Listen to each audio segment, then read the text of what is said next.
So just remember, let's talk about game one, Celtics thump LeBron. Just remember for the last 4 years since Brad Stevens showed up in Boston, every morning, every offseason, every Tuesday, they wake up.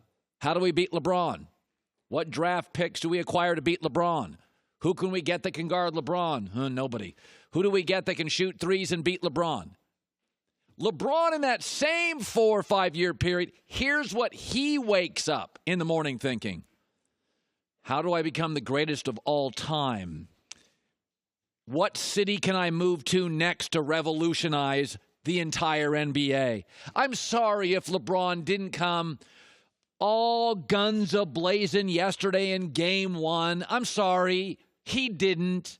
Celtics got hot early. LeBron and the Cavs weren't, fell behind. I'm sorry if this game didn't mean quite as much as it did to Aaron Baines and Marcus Smart and Terry Rozier, because the entire plan of Brad Stevens has been about beating LeBron. I don't know. LeBron's got, shall we say, loftier goals than beating Kelly Olynyk, my bad, Aaron Baines. Imagine being Steven Spielberg, the most decorated, iconic movie director in the history of Hollywood. And you somehow, as a young director, the Celtics, get a lunch with him. It's a random Wednesday in June. I'm sorry that when Spielberg drives to have lunch with you somewhere in Hollywood, he has to call his secretary and go, what's his name again? And why am I having lunch? Oh, his cousin knows somebody in our office? Okay. And then Spielberg hangs up and gets on another call with James Cameron, a movie director, and Tom Hanks. I'm sorry, Spielberg has loftier goals. Now, that young director, he's like, okay, should I order tuna fish? Would that be right? Maybe I should order a piece of fish. What should I wear? Oh, my God, honey, I don't know. I've been thinking about this. I couldn't sleep. I'm having lunch with Steven Spielberg. That's the Celtics.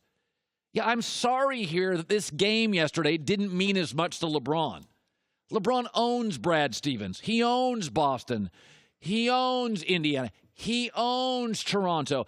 Jason Tatum's a very good player for the Boston Celtics. We have a picture of Jason Tatum as a little boy with LeBron James getting his autograph. Yes, getting his autograph. LeBron's offseason concerns are a dynasty, greatest of all time legacy. What stars can I connect with to change the galaxy of the NBA? Boston's offseason concerns, can we find somebody that can guard LeBron? You know what LeBron's going to tell his kids about game one day? Yeah, we lost. One of the Morris brothers, I think, guarded me. That's how LeBron's going to talk about this. Come on now. You're not making much out of this, right? You understand what I'm saying, right? You understand that when LeBron loses game one, he's 8-3 in those series. You understand how big this was for Boston at home, young kids. They all had posters on their wall idolizing LeBron James. Since 2011, LeBron has lost game one a multitude of times. You know what he's never lost to? Al Horford in a series.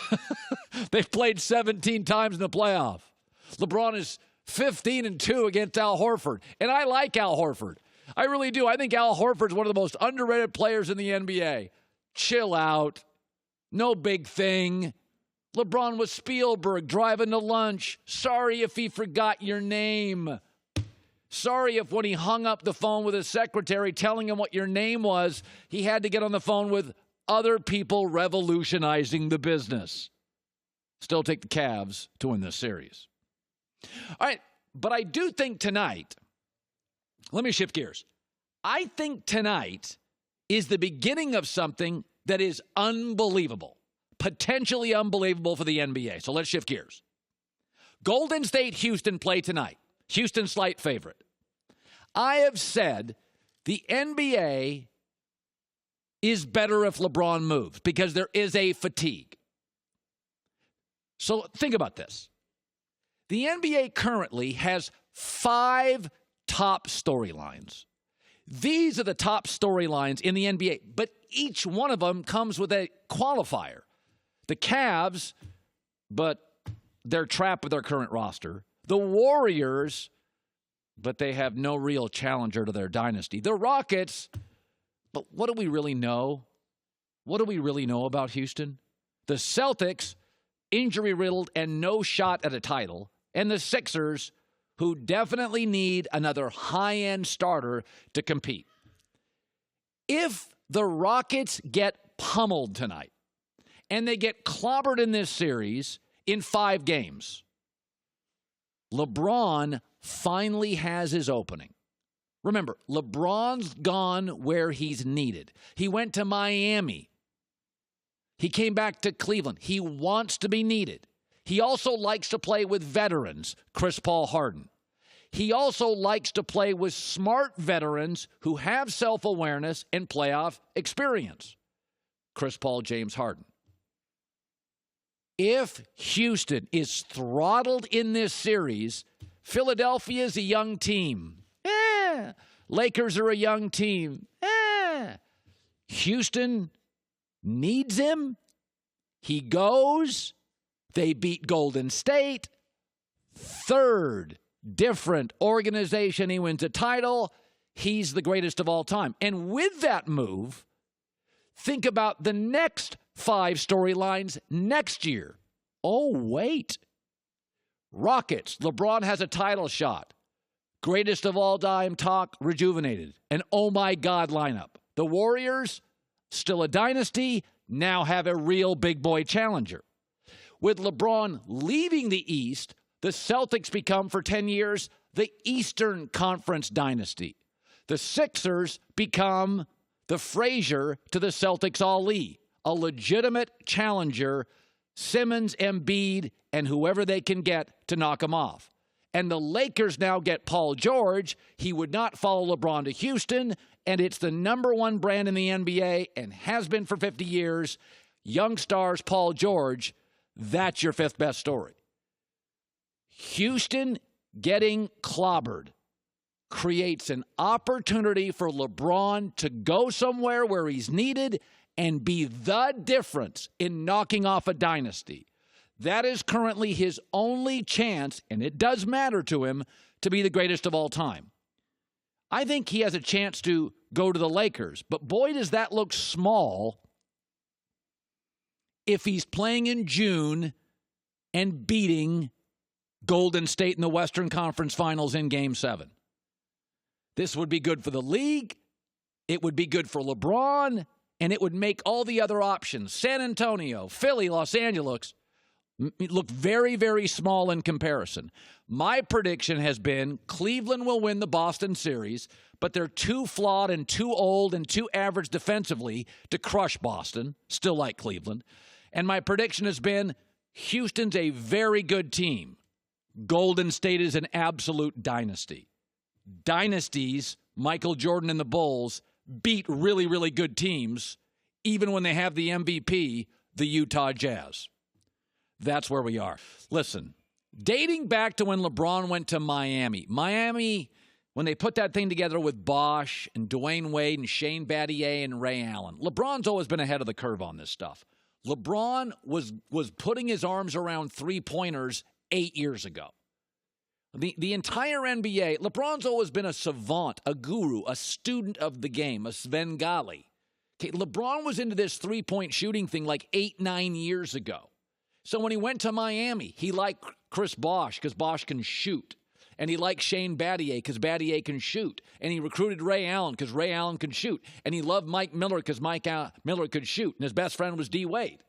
And then LeBron, by the way, 8 years ago, started working on his three-point game. It took LeBron a long time, despite his size, to have an interior game.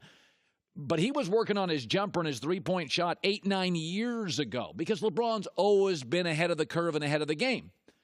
So when you do that, much like Houston, you become a high-stakes poker player. You're putting all your chips on the three-point shot. That's what Houston does. That's what LeBron's been doing for 8 years. And over those 8 years, LeBron's won a lot of games and a lot of Eastern Conference Finals and some championships. But the new NBA now is putting your chips all in. And unless you have Golden State's lineup, which is, maybe the best lineup of basketball players ever, the rest of the team's wild, volcanic, dynamic mood swings. Yesterday, Cleveland shot 15% on threes. They got crushed. That's high-stakes poker. You don't freak out if you lose $250,000 on a table in Vegas if you're a poker player, because you wake up tomorrow and you win $250,000. You don't lose any sleep on it. Since LeBron went to Miami, he has surrounded himself with three-point shooters. He told his franchise, sign J.R. Smith, sign Kyle Korver. He picked Kevin Love, less athletic than Andrew Wiggins. LeBron, for the last 8 years, has been surrounding himself with three-point shooters and veterans and guys who can hit the three. It's just like playing high-stakes poker. When you're hot, you win, and LeBron's been hot a lot. And when you're not, you get scrubbed. Go back to the 2016 NBA Finals that LeBron won. Golden State beat them in Game 1 by 15. Golden State beat them in the second game by 33. Golden State beat them in Game 4 by 11. Golden State was clobbering them. And then LeBron won by 15. And LeBron won by 30. And LeBron won by 14. Then they got to a Game 7. That's the new NBA analytics. It's high-stakes poker. And you can't freak out when you lose 250, and you can't freak out when you win 250, because that's the way it is. Do you know this year in the playoffs, we're not even done yet. Of the 65 playoff games, remember, these are the best teams in the league, the best defenses, the best coaching, the best analytics. These teams should be evenly matched. Of the 65 playoff games this year, 37 have been blowouts. 37 of the 65 have been blowouts. That's with the best coaches facing the best coaches, the best players facing the best players. That means good coaches are getting humiliated. Good teams are getting humiliated. Good rosters getting humiliated. Teams that win series are getting humiliated. You can't lose any sleep on yesterday, because in the mood swings of the current 2018 analytic NBA, you win by 23 Game 1, you lose by 19 Game 2. It doesn't mean anything. Back in the 70s and 80s and early 90s, if you got clobbered in the first two games of a series, it was over. It was a referendum on you weren't big enough, you weren't strong enough, you didn't have the coach, you didn't have... The Celtics couldn't beat Milwaukee on the road. I mean, the Celtics have been great at home. They couldn't beat Milwaukee on the road. Hi, everybody. Thanks for watching. Subscribe here to get the latest from the show. Also, be sure to check out more of the best clips from The Herd, or go watch a few segments from other shows on FS1.